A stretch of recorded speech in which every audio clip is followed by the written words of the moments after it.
नमस्कार, city post live के इस विशेष कार्यक्रम में आपका स्वागत है। मैं हूं श्रीकांत प्रत्युष और आपके लिए खबर लेकर आया हूं राजनीतिक गलियारे से। जी हां, आपने श्याम रजक का नाम सुना होगा। बिहार के एक बड़े दलित नेता हैं, जेडीयू से ताल्लुकात रखते हैं। आज की तारीख में रामविलास पासवान और नीतीश कुमार के बीच की दूरी घट गई है।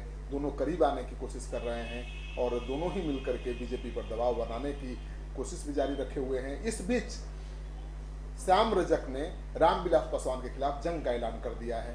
जी हाँ, उन्होंने उनसे कहा है कि आप मोदी मंत्रिमंडल में से इस्तीफा दीजिए और दलित प्रेम का जो दिखावा कर रहे हैं उसको बंद करिए।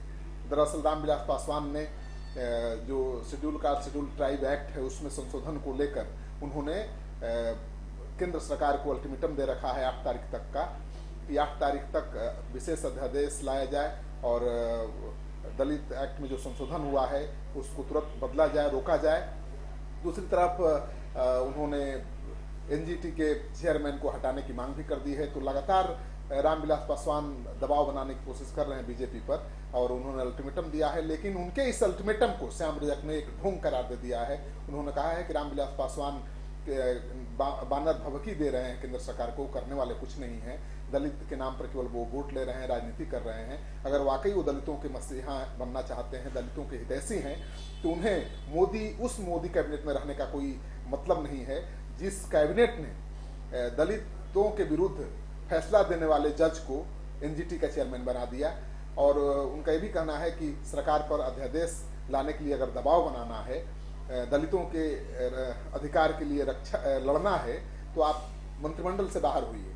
तो एक तरफ तो रामविलास पासवान नीतीश कुमार करीब आने की कोशिश कर रहे हैं, दूसरी तरफ श्याम रजक जेडीयू के जो नेता हैं उन्होंने रामविलास पासवान के खिलाफ जंग का ऐलान कर दिया है। इसका मतलब क्या है? इसका मतलब तो यही लगता है कि श्याम रजक बिहार के जिग्नेवेश बन रहे हैं।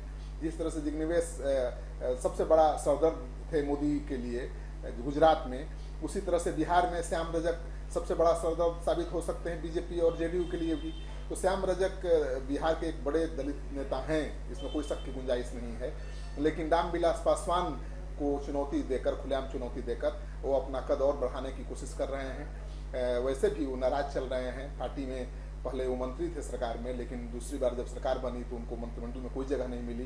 काफ़ी तेज तरार मंत्री माने जाते हैं श्याम रजक, लेकिन पार्टी में भी कोई खास भूमिका उनको नहीं मिली है।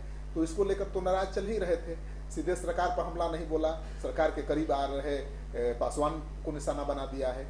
उधर जीतन राम मांझी ने भी रामविलास पासवान के खिलाफ अभियान छेड़ दिया है, क्योंकि तेजस्वी ने संकेत दिया था, नर्म रुख दिखाया था पासवान को लेकर और कहा था कि नीतीश चाचा जैसा उन्होंने धोखा नहीं दिया। ठीक है, उन्होंने छोड़ दिया हमारा साथ, लेकिन धोखा नहीं दिया। यानी वो भी चाहते हैं कि नीतीश कुमार बीजेपी को छोड़कर पासवान महागठबंधन में आ जाएं। लेकिन उधर भी मांझी हैं पेंच लगाने के लिए। मांझी ने कह दिया कि पासवान का महागठबंधन में आना उन्हें मंजूर नहीं है। तो जो ये दलित राजनीति हो रही है पूरे देश में, उससे बिहार भी अछूता नहीं है। और अब देखना यह है कि बिहार का यह जिग्नेवेश क्या रंग दिखाता है, क्या इनका जो अभियान है दलितों को लेकर वो क्या रंग दिखाता है पार्टी में, और पार्टी क्या करती है, इसको कैसे लेती है, ये सबसे बड़ा सवाल है। क्योंकि आज की तारीख में जब रामविलास पासवान नीतीश कुमार बहुत करीब आ रहे हैं और दोनों मिलकर बीजेपी पर ज़्यादा से ज़्यादा लोकसभा सीट देने के लिए दबाव बना रहे हैं, वैसे में श्याम रजक का रामविलास पासवान के खिलाफ अभियान छेड़ देना बहुत बड़ा मायने रखता है, राजनीतिक मायने रखता है। तो राजनीतिक गलियारे में यही चर्चा है कि आखिर श्याम रजक ने क्यों ये अभियान छेड़ा, क्यों रामविलास पासवान को निशाना बनाया, इसके पीछे क्या राजनीति हो सकती है। तो इसको लेकर अटकलों का बाजार गर्म है। सियासी गलियारे में तरह तरह की चर्चाएं हो रही हैं, लेकिन इंतजार करिए, आगे जो भी अपडेट होगा हम आपके लिए लेकर आते रहेंगे।